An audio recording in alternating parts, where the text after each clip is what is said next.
we've all heard, I think, the feminist sort of progressive argument made by women, and I think it's not really even just feminists that make this argument.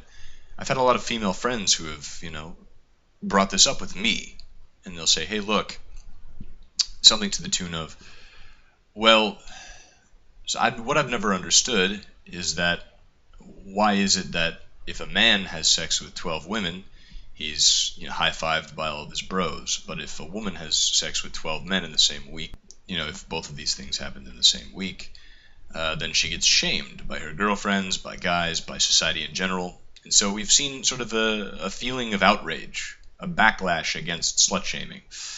The hashtag slut-shaming movement, slut walks, things of this nature. And conceptually, on a very, very superficial level, it makes sense that they would be outraged, right? It seems like if you're going to take the premise, if you're going to accept the premise that the genders are equal, it seems completely unfair. It seems dumbfoundingly unfair that women would be shamed for the same thing men are, clapped on the back for. But slutty behavior in women is intrinsically unattractive to men, and basically the subject of this video is going to be a very calm explanation, sort of a mansplanation, as it were, about why we see this phenomenon and why it's never going to change. Why it completely makes sense that the more sexual partners a woman has, the less her value for a pair bonding relationship, a romantic relationship. So here we go. So first of all, a 5-year-old kid could figure out the rudimentary version of this answer. Growing up, when I was in high school, our next door neighbor moved out and a Moroccan family moved in. And we had this little Moroccan neighbor that everybody in the neighborhood just adored. His name was Osman. And he was super skinny and lanky, and he had this huge fleshy beak of a nose, like a buzzard. And I remember his answer to that question when he overheard my then female friend ask our friend group, which was smoking cigarettes in my backyard one evening. He waddled into our friend circle as we were smoking cigarettes. I think he was like 8 years old at the time. And one of my female friends, said, "Yo, why is it that, when girls sleep with a bunch of different guys, they don't get, high-fived and stuff?" And he goes, "Silly girl. Silly girl. When key open every lock, good key. When lock open by every key, bad lock." And I mean, we all laughed at the time, but that's the super simplified version. So let's talk about the adult version. So there simply has not elapsed a great enough time span for our genes to have calibrated themselves much after the advent of civilization. Hence, on a biological level, we feel the same urges and desires that our ancestors, the cavemen, felt. So let's say that, for example, I, Coterie, am a caveman who is strong and has resources, and all I do is hunt all day and fuck all night. And I'm happy to fuck as many women as I find attractive, but if I'm fucking a cave woman and I want to keep her around, like I see something special in her, for a sort of pair bond scenario where eventually maybe we'll raise a child together, I want to be 100% sure that I have passed on my genes, and that the child that I spend my time and resources protecting and providing for is absolutely mine. Remember that back in the cavemen days, we had no way to run a genetic test, right? We can't test if the child is mine like we can with modern technology. So on an intrinsic biological level, I want to pass on my genes. I don't want to spend all of my resources, this huge opportunity cost, ensuring that the genes of another get passed on and promulgated, and ensure that his genes are passed on. Such a notion, taking care of someone else's genes at the expense of my own, it makes me feel drained. It makes us feel, as men, sick and drained and violent. So what I'm saying is, yes, conceptually, it is quote-unquote fair that men and women should be able to both have as many partners as they want, but that's just conceptually. On a biological truth level, it isn't fair because biology isn't fair.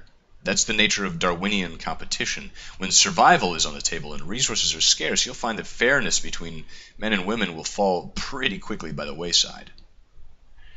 So while we can logically say, yeah, I guess that shouldn't matter now that we have technology sufficient to run paternity tests, I guess rationally we can say, oh, well, now that this technology exists, slutty behavior, shouldn't be a problem. No, it is still a problem, and it will always repulse men at a biological intrinsic level when a woman exerts slutty behavior, when she exhibits slutty behavior. So the more sex you have with the same partner as a woman, as long as you haven't had very many sexual partners, let's say 2. If you had 2 sexual partners and you had sex with each of them 2,400 times, that doesn't bother us. If anything, it's good. It signals to us you have a high, healthy sex drive, which we like. I think sex is a very important part to any pair bonding scenario. The more partners that you have, though, the more useless you seem to us for pair bonding, and the more suitable for merely a fucking chuck. Now, bear in mind that I do believe that females tend to pursue the truth of the moment as truth, pretty much spanning time. Hence, the notion of, so a woman might say, she's fucked a lot of guys in the past, but now she knows in her heart that she will be loyal. And she may fully believe that at the time, but she has to realize that energetically she is the receptive one, right? If it's cause and effect, she is oftentimes the effect. This is extremely, in terms of feminism, this is huge sacrilege that I'm saying these things, but they're true. Her energy is the yin energy. Her energy, this is just esoteric stuff.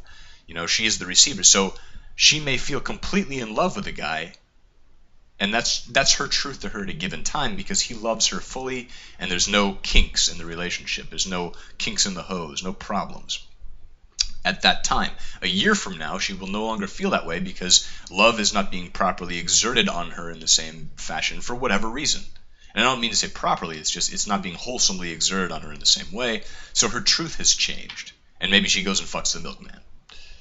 So what I'm saying is men, we go by track record. And this is personally why I find, a man's word of honor is the most important thing that he has. If a man I know has always kept his word, he has a seamless, flawless track record, and he gives his word to me that he's going to do something, I will trust that. I don't care whether things are conceptually fair. I just care about finding the truth of them when it comes to this sort of male-female dynamic interaction, because that's just the way that it is. We can argue with reality all we want, but you cannot superimpose your conceptual fairness over, what biologically just is. Okay?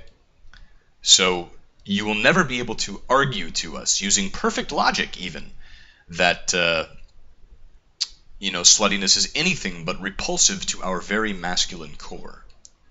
So if you say, fine, you'll be slutty, you don't care, you don't need a man, you're a strong, independent woman, I say, good for you, I wish you the best. But I don't have high hopes for your happiness. We see much higher levels of sort of promiscuity in today's society, sluttiness, as it were, among women. And I'm not saying this is the only factor, but we also see much greater levels of unhappiness, unfulfilled relationships, and women's, female depression is just skyrocketing. And this is just well known. So look, again, if you're a strong, independent woman, this is what you believe, good for you. Go your own way, I don't have high hopes for your happiness because you're biologically programmed to bear children and to pair bond with a mate that will help raise them. Now, men don't necessarily feel the urge to pair bond. Hence, for relationships on an instinctual level, you need us as men more than we need you as women, in a relationship sense. And I hope this has been a clear and concise explanation as to why sluttiness is just intrinsically unappealing to men, and will always be, no matter what arguments are raised. Now, we have all heard, on the aggregate, men are bothered more by physical cheating, whereas women are bothered more by emotional cheating. The explanation aforementioned works perfectly to explain away that phenomenon as well. If you like this video, please like, comment, subscribe, and share. Thank you, and have a pleasant evening.